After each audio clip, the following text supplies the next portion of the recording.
जयन्ति बाणासुर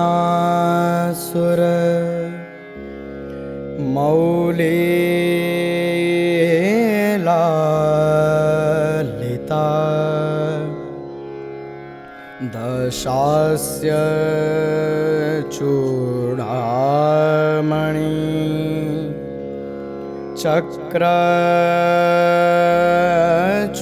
चक्रचुम्बिनः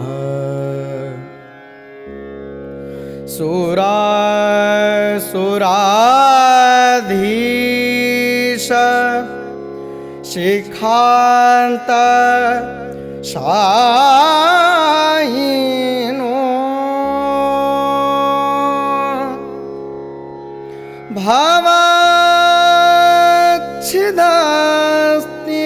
भवच्छिदस्त्यम्बक पादपम्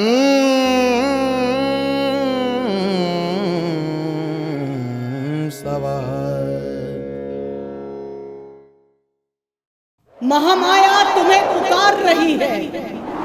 महामाया तुम्हारी माता है। माता की लाज रखो। अमृत पुत्रों, प्रेत दस्यु आ रहे हैं। अमृत के पुत्रों, मृत्यु का भय मिथ्या है। कर्तव्य में प्रमाद करना पाप है। संकोच और दुविधा अभिशाप है। वो सहस्त्र फण अजगर के फूंकार के समान कौन गरज रहा है? ये उत्ताल समुद्र नहीं है, विद्युत गर्भ मेघ नहीं है। ये है आर्यावर्त के तरुणों की दुरंगमताई। महामाया माता ने आधा सत्य ही पाया है देवी। आधा और पा सकती तो समझती कि छुई मुई की भांति मुरझा सकना भी कितनी बड़ी शक्ति का सुप्त रूप है। तुम भी उस आधे सत्य से वंचित हो भट्ट। पर मैं दूसरी बात ही सोच रही थी। महामाया ने ठीक ही कहा है कि राजाओं और राजपुत्रों की ओर ताकते रहने से आर्यावर्त का उद्धार नहीं होगा। परंतु यह भी आधा सच है। जानते हो, मैंने आज तक आर्यावर्त जैसी विचित्र समाज व्यवस्था कहीं नहीं देखी। भारतवर्ष में जो ऊंचे हैं वे बहुत ही ऊंचे हैं, और जो नीचे हैं उनकी नीचाई का कोई आर पार नहीं। क्यों भट्ट, क्या ऐसा नहीं हो सकता कि ऊंची भारतीय साधना उन तक पहुंचाई जा सके और निकृष्ट सामाजिक जटिलता यहां से हटाई जा सके? जब तक यह दोनों बातें साथ साथ नहीं हो जाती तब तक शाश्वत शांति असंभव है। महामाया आधा ही देख रही हैं। भट्ट, यदि तुम इस पूर्ण सत्य का प्रचार और प्रसार करो तो कैसा हो? तुम जो आदेश दोगी वो मेरे सिर माथे होगा देवी। जो वैदिक पौराणिक परंपरा रही है, शास्त्रीय परंपरा रही है, उस शास्त्रीय परंपरा के साथ उन्होंने लोक परंपरा का मिश्रण भी किया, उसका समाज बन लिया। और इसलिए उनके चिंतन में लोक जीवन का यथार्थ है, मानवतावाद है, मनुष्यता के पक्ष में खड़े दिखाई पड़ते हैं।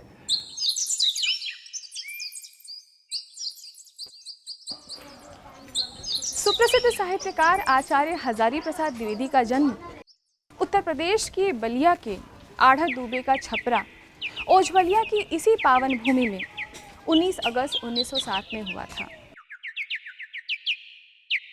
तुम बिटिया हजारी प्रसाद द्विवेदी के बारे में बोल रही हो ना? जी। अब पर ये उनका मूल नाम नहीं है। जन्म के समय उनका नाम रखा गया था वैद्यनाथ द्विवेदी। वैद्यनाथ द्विवेदी?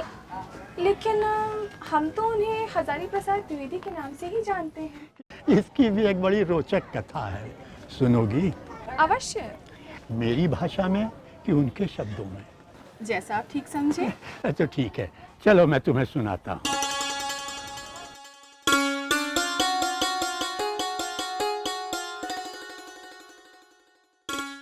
जिस दिन मेरा जन्म हुआ उसी दिन किसी मुकदमे में विजय में घर वालों को 1200 रुपये मिले। उसकी खुशी में मेरा मूल नाम भुलवा दिया गया और मदरसे के रजिस्टर से लेकर विशाल भारत के पन्नों तक में 200 रुपये को कम करके 1000 रुपये की स्मृति को ढोने वाला हतभाग्य नाम इतना प्रसिद्ध हुआ कि लक्ष्मी देवी ने क्रोधवश शाप दे दिया, हजारी तो से आगे तुम इस जन्म में नहीं बढ़ सकते। बुजुर्गों ने जो उन्हें नाम दिया था वो जबरदस्त घटना के कारण विस्मृति के अपार सागर में डूब गया। कहीं से घर वालों को 1000 रुपये की आमदनी हो गई और जनसाधारण ने इस अपरंपार धनराशि के ऐतिहासिक महत्व को स्थायी बनाए रखने के लिए हजारी नाम दे दिया। आदमी बुरा नहीं है, थोड़ा कृतज्ञ भी है। डेमोक्रेसी के इस खतरे के युग में भी जनसाधारण के दिए नाम को वो जनता का प्रसाद समझकर अब भी ढोए चला जा रहा है। तो ऐसा है हजारी प्रसाद। देखो बिटिया, यही है बसरिकापुर का मिडिल स्कूल। यहीं से द्विवेदी जी की पढ़ाई शुरू हुई थी। अच्छा।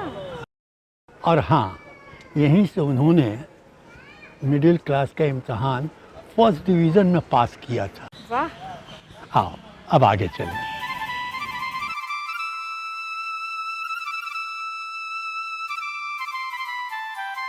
ये पराशर मुनि का ब्रह्मचर्य आश्रम है। सन 1920 में मिडिल पास करने के बाद द्विवेदी जी यहीं संस्कृत पढ़ने आए और 3 साल तक यानी 1923 तक यहीं संस्कृत उन्होंने पढ़ी और फिर 1923 में आगे पढ़ने के लिए काशी चले गए। मुझे संस्कृत पढ़ने काशी भेज दिया गया। बात यूँ हुई कि मैं संस्कृत कॉलेज में पढ़ता था। इतना आप ध्यान रखें कि हिंदू विश्वविद्यालय का संस्कृत कॉलेज न होता तो मैं शायद कुछ भी नहीं पढ़ सकता था। मैंने इधर उधर से सीखकर थोड़ी अंग्रेज़ी पढ़ी और एडमिशन की परीक्षा में बैठा। प्रथम श्रेणी में पास हो गया। हिंदू विश्वविद्यालय के सेंट्रल हिंदू कॉलेज में बड़े उत्साह से इंटरमीडिएट पढ़ने गया। इंटरमीडिएट के साथ ही संस्कृत कॉलेज से शास्त्री और आचार्य किया। आचार्य करते ही 8 नवंबर 1930 को शांति निकेतन में हिंदी अध्यापक के रूप में मैंने कार्य आरंभ किया। मेरे जीवन की सबसे बड़ी घटना शांति निकेतन में गुरुदेव का दर्शन पाना था। मुझे 12 वर्षों तक उनके निकट संपर्क में रहने का अवसर मिला था। उनका जीवन बहुत ही संयमित और प्रेरणादायक था। यही मैं आचार्य ख्याति मोहन सेन, नंदलाल वसु, C.F. एंड्रूज के संपर्क में आया। शांति निकेतन में द्विवेदी जी 1930 से 1950 तक 20 वर्षों तक रहे। यहीं रहते हुए उन्होंने अभिनव भारतीय ग्रंथमाला का संपादन 1940 से 1946 तक, विश्व भारती पत्रिका का संपादन 1941 से 1947 तक किया। 1946 में वे अखिल भारतीय हिंदी साहित्य सम्मेलन के कराची अधिवेशन के साहित्य परिषद के अध्यक्ष रहे। 1948 में वे अखिल भारतीय ओरिएंटल कॉन्फ्रेंस के दरभंगा अधिवेशन के हिंदी विभाग के सभापति रहे। 1945 से 1950 तक वे विश्व भारती के हिंदी भवन के संचालक रहे। 1949 में लखनऊ विश्वविद्यालय ने उनके सम्मानार्थ उन्हें डॉक्टर ऑफ लिटरेचर की उपाधि से सम्मानित किया। शांति निकेतन काल में ही द्विवेदी जी ने अनेक ग्रंथों की रचना की। 1930 के आसपास उनका सूर्य साहित्य प्रकाशित हुआ। 1940 में हिंदी साहित्य की भूमिका, 1941-42 में उनकी प्रसिद्ध आलोचना कबीर का प्रकाशन हुआ। 1946 में उनके प्रसिद्ध उपन्यास बाणभट्ट की आत्मकथा का प्रकाशन हुआ। अपने मानवतावादी विचारों की छाया में ही उन्होंने भारतीय साहित्य, संस्कृति, सभ्यता का और धर्म का भी गंभीर अध्ययन किया था। और उसके जो मूल्य थे उन मूल्यों को उन्होंने आत्मसात किया था।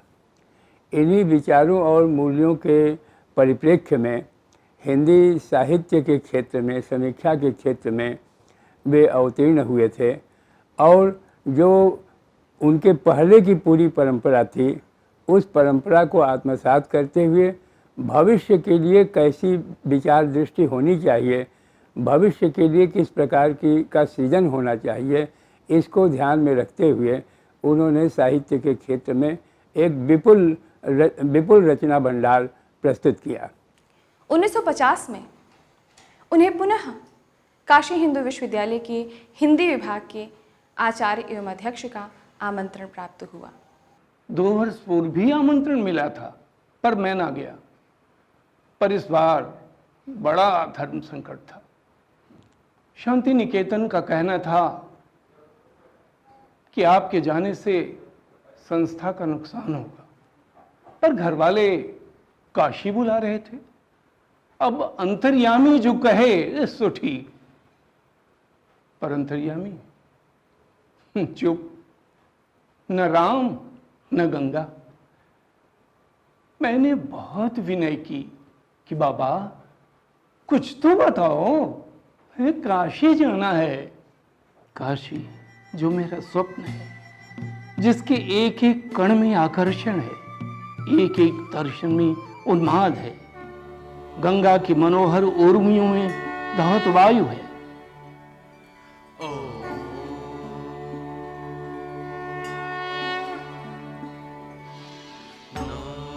विश्वनाथ और अन्नपूर्णा की अहेतुक कृपा का प्रसार है, उस काशी में जाना है। पर अंतर्यामी चुप, भला आदमी जो सोया तो करवट तक नहीं बदला। লোকের কথা দিশনে কানে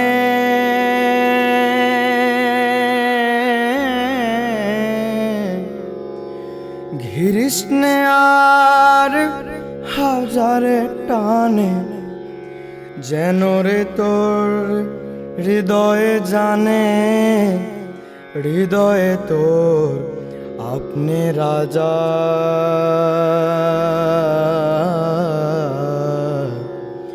হৃদয়ে তোর আপনি রাজা।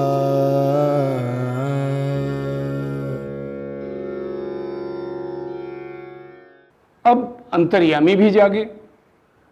फिर गुरुदेव बोले मत जाओ, सब कुछ तय हो गया।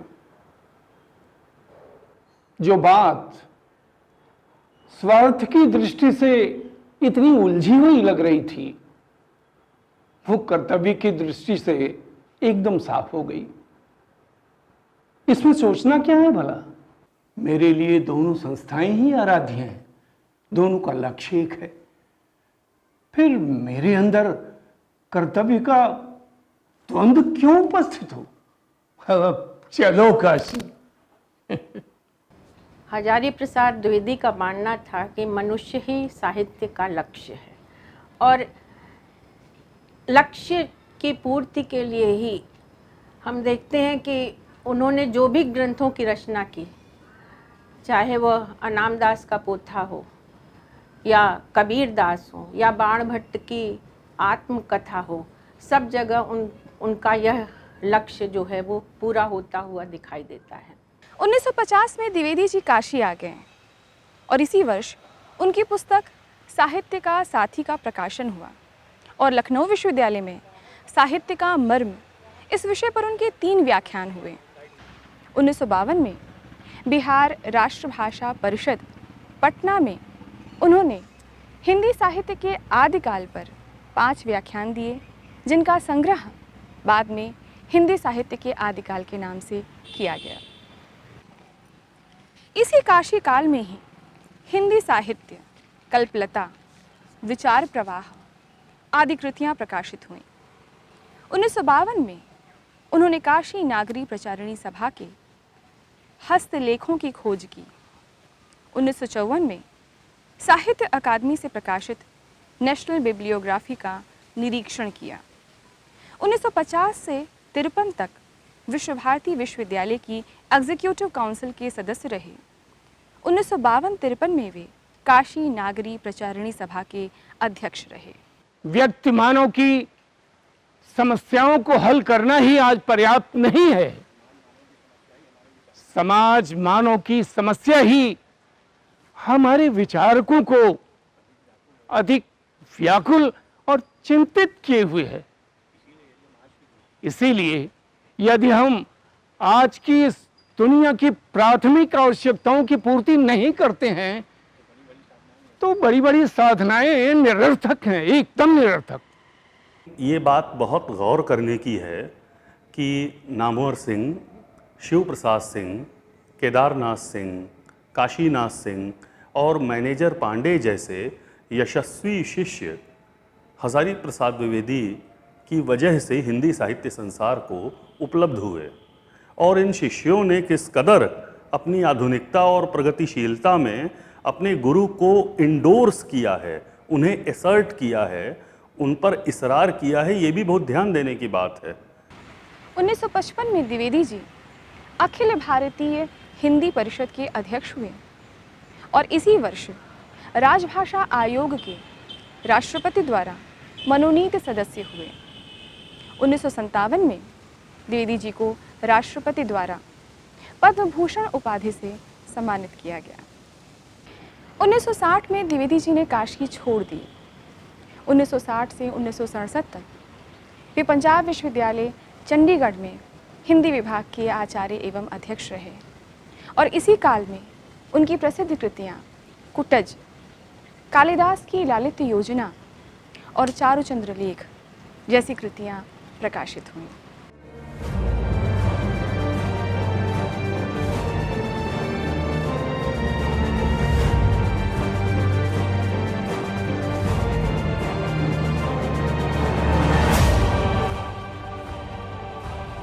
आप इतने चिंतित क्यों हैं पिताश्री?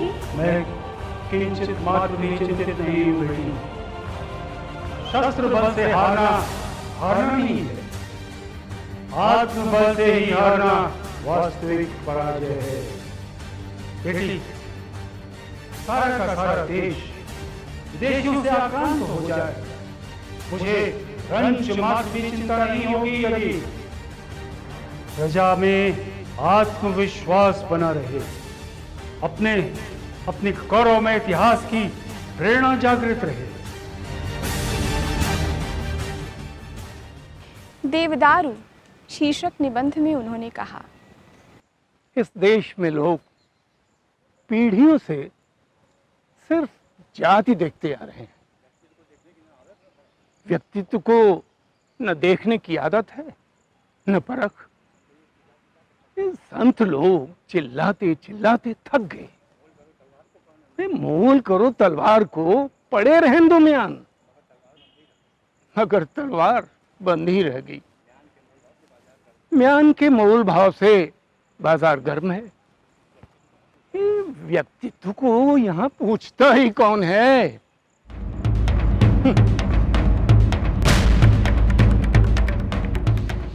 अक्टूबर 1967 में द्विवेदी जी काशी हिंदू विश्वविद्यालय के हिंदी विभाग के विभागाध्यक्ष बनकर लौटे। 1968 में वे रेक्टर हुए और इस पद पर वे 2 वर्षों तक रहे। इसके कुछ ही महीनों के बाद उत्तर प्रदेश हिंदी ग्रंथ अकादमी के अध्यक्ष का पद उन्होंने संभाला। बाद में हिंदी संस्थान की पुनर्गठन के पश्चात उन्होंने इसके उपाध्यक्ष का पद भी ग्रहण किया। इस बीच उनके 2 उपन्यास प्रकाशित हुए। 1973 में पुनर्नवा और 1976 में अनाम दास का पोथा।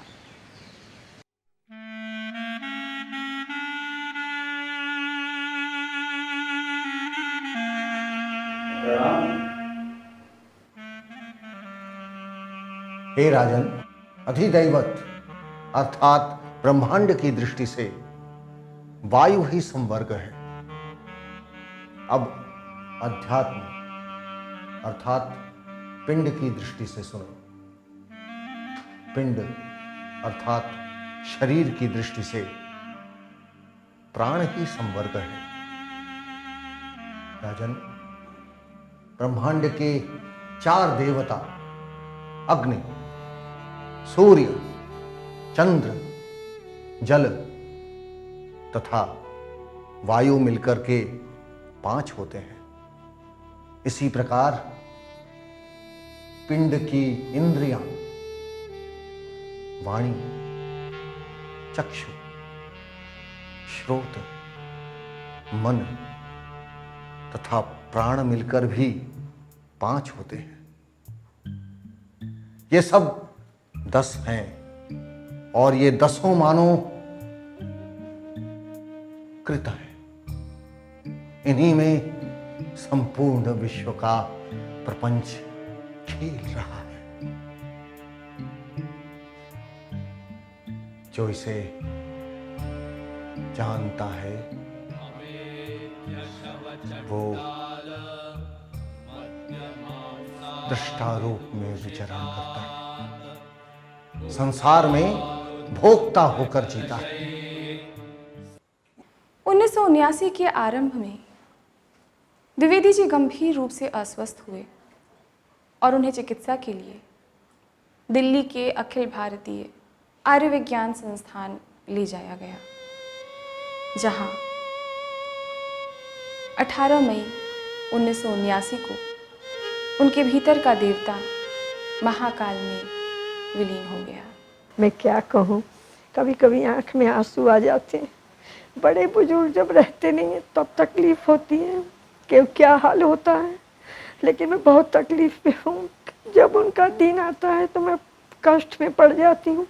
कोई भोजपुरी बोलने वाला नहीं है, मैं क्या कहूँ, अपनी किस तरह से अपना कष्ट आपको कहूँ, मैं बता नहीं सकती। मैं साहित्य को मनुष्य की दृष्टि से पक्षपाती हूँ। जो वाग्जाल मनुष्य को दुर्गति, हीनता और परमुखापेक्षिता से बचा न सके, जो उसकी आत्मा को तेजोदीप्त न बना सके, जो उसके हृदय को पर दुख कातर और संवेदनशील न बना सके, उसे साहित्य कहने में मुझे संकोच होता है। ये मनुष्य ही वास्तविक लक्ष्य है। ऐसे सांस्कृतिक पुरुष को शत शत नमन है।